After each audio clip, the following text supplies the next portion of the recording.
Bom dia, boa tarde ou boa noite para vocês que nos acompanham e indo direto ao tema, meu caro Doni, traremos hoje uma carteira de fundos imobiliários prontinha, diversificada e com um percentual a ser alocado em cada um dos fundos.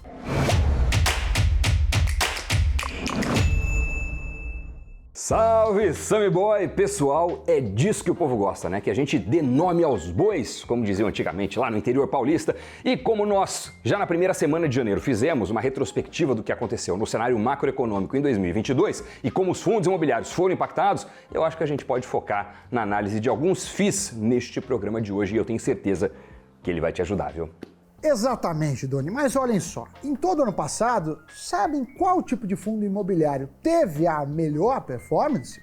Os FIIs de shoppings. Interessante que antes da pandemia eles eram os fundos considerados defensivos, mas que bem da verdade foram os que mais apanharam durante os lockdowns, evidentemente. Por outro lado, os FIIs de lajes reinaram no período, enchendo os caixas e construindo cada vez mais galpões. E 2022 veio trazendo um respiro para a modalidade ao retomar o patamar pré-pandemia nos centros de compras em praticamente todo o país. Já quem não teve a mesma sorte foram os FIIs de escritório. Em termos de rentabilidade, eles registraram uma performance negativa de 7,8% em 2022.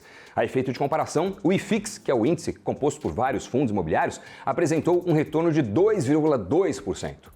Os FIIs de shoppings tiveram os melhores lucros, com retorno de 10,3% no mesmo período. Mas lembrando que a modalidade representa apenas 7% do IFIX. O segmento de FIIs de CRIs, que investem em dívida imobiliária, é o mais representativo dentro do índice, com um total de 45% de participação. O fundo MOL 11 figurou entre as maiores altas do IFIX em 2022. Ele teve uma rentabilidade de 17,2% no ano e distribuiu, Doni, R$ 8,90 por cota e o dividend yield analisado foi de 9%. Este é um fundo que tem uma vacância baixa de 4% e seu preço é considerado 4 pontos percentuais abaixo do valor justo, isso seguindo analistas. Dessa forma, a gente pode dizer que muitos veem esse fundo descontado quando a métrica é aquela P sobre VPA. Mas o MOL 11 não integra a carteira de FIIs recomendada pelo Itaú BBA, que a gente está trazendo aqui hoje. Um outro FII da categoria faz parte, mas eu já adianto que ele é o único fundo. De 11 fundos recomendados, apenas um é do setor de shoppings. E isso já sinaliza uma coisa. Não é porque 2022 foi o ano dos shoppings que 2023 vai continuar sendo. Exatamente, Doni. E para começar a falar da carteira, vamos justamente falar de quem reina sozinho. O HSI Malls. Ele é negociado, Doni, com ticket HSML11 e o fundo tem um dividend yield analisado de 10,3%. E se levarmos em consideração o cálculo P sobre VPA, que já explicamos outras vezes, a cota, Doni, está sendo negociada com um desconto de 16 pontos percentuais, o que é bem relevante, usando essa métrica. O portfólio tem participações majoritárias em 7 empreendimentos que estão distribuídos em 5 estados brasileiros: São Paulo, Acre, Alagoas, Minas e Bahia. Segundo os analistas do BBA, os ativos do fundo são muito bem posicionados em suas respectivas regiões, o que se traduz em resiliência de receitas e um bom histórico de ocupação. Os indicadores do fundo já começaram a superar os valores registrados antes da pandemia, o que é um ótimo sinal. E aliás, se estiver curtindo o programa até aqui e ainda não for inscrito ou inscrita, fica o nosso convite para você clicar aí no botão se inscrever no Invest News. Todo dia de segunda a sexta-feira, conteúdo novinho de investimento para você. Valeu mesmo, viu? Agora, olhando para o setor de galpões logísticos, são 3 fundos recomendados: o VILG11, o BRCO11 e o LBVI11. Eles têm projetado para 12 meses um yield entre 7,9% a 8,7%. O 20 Logística é um FII de galpões com participação em 16 imóveis distribuídos em 7 estados. Já o Bresco Logística tem um pouco menos, 11 propriedades em 3 estados brasileiros. Mas a maioria dos galpões, 89%, são classificados como classe A+, ou seja, com ótimos clientes. Enquanto isso, o VBI Logístico tem 10 galpões em 4 estados e 95% de ativos classe A. O VILG11 se apresenta como um dos principais fundos de galpões logísticos do mercado. a qualidade de seus ativos, a diversificação do fundo, a exposição ao e-commerce e a qualidade de sua gestão são os pontos fortes. Já o Bresco tem uma carteira diversificada entre ativos de muita qualidade técnica e locatários de baixo risco de crédito, que estão expostos a setores resilientes. A qualidade da carteira imobiliária também protege o fundo contra um aumento de vacância. Enquanto isso, o LVBI11 possui ativos em regiões líquidas e diversificação das fontes de receita, além de contar com locatários inseridos em setores econômicos resilientes. Também estão sendo indicados um fundo híbrido e um de lajes corporativas. Por mais que o cenário econômico ainda esteja complicado e a própria dinâmica de mercado para os fundos imobiliários de escritório ainda não seja das melhores, o apetite pelo setor continua.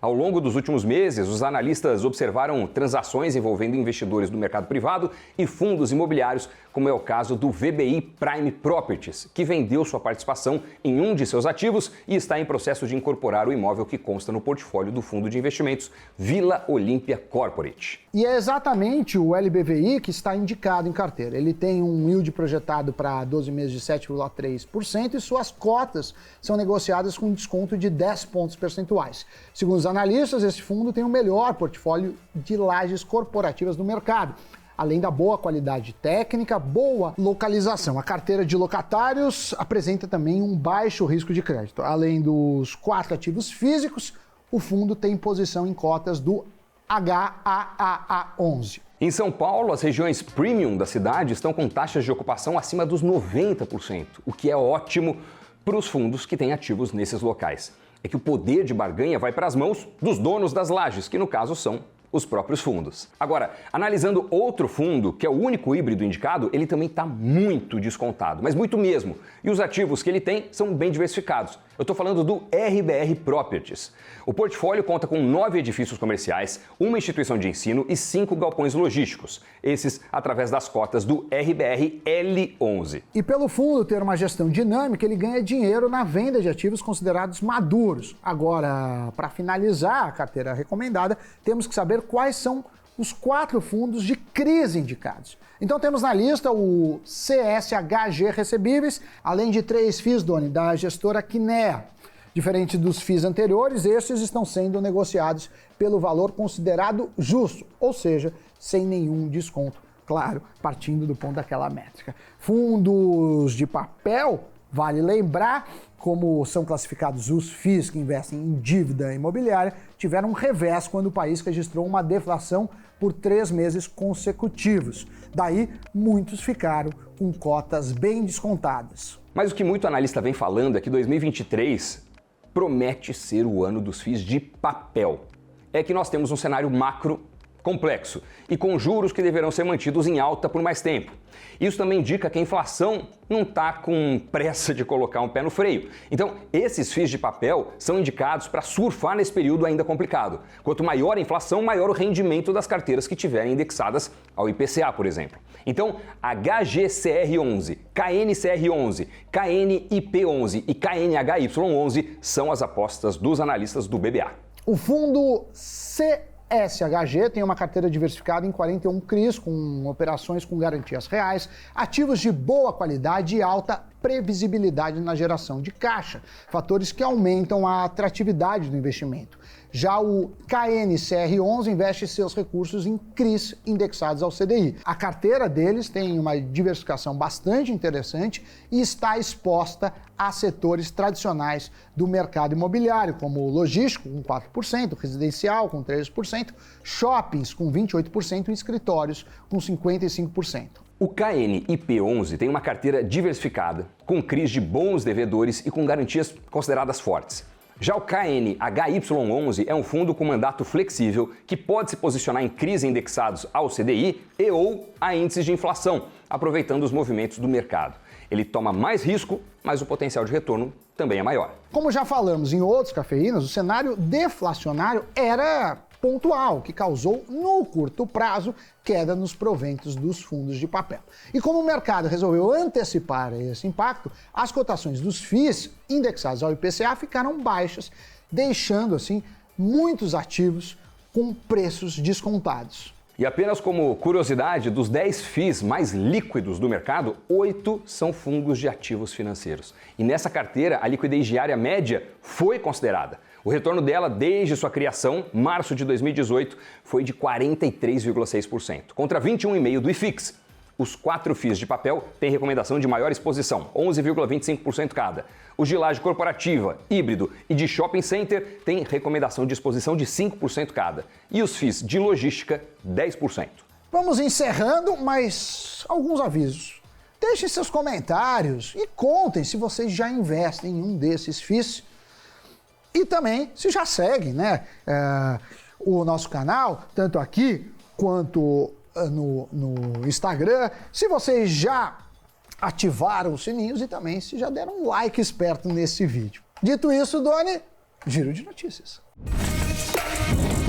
O Facebook pediu na segunda-feira a um tribunal de Londres para bloquear uma ação coletiva avaliada em até 3 bilhões e 700 milhões de dólares que acusa a companhia de abusar de sua posição dominante para monetizar dados pessoais dos usuários.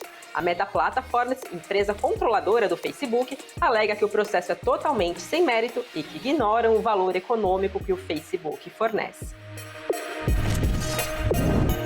A corretora de criptomoedas Binance anunciou com a Mastercard o lançamento de um cartão pré-pago compatível com 14 moedas digitais. O cartão permite que todos os usuários novos e existentes da Binance no Brasil realizem compras e paguem contas com criptomoedas em mais de 90 milhões de estabelecimentos Mastercard em todo o mundo. A IVE, fabricante de aeronaves elétricas da Embraer, fechou acordo com o BNDES para 2 linhas de crédito de 490 milhões de reais. Os recursos vão apoiar a companhia no desenvolvimento da primeira fase de suas aeronaves de pouso e decolagem vertical. Notícias giradas, muito obrigado a você que acompanhou este Cafeína até o finalzinho. Se já veio até aqui, se gostou do programa, deixa o seu like, seu comentário e principalmente se inscreve no nosso canal Invest News. Isso é super importante pra gente e com isso você também consegue estar sempre por dentro de cada um dos programas exclusivos, inéditos que a gente lança todo santo dia de segunda a sexta aqui no nosso canal. Valeu pessoal, bons investimentos, aquele abraço. Tchau. Tchau, tchau.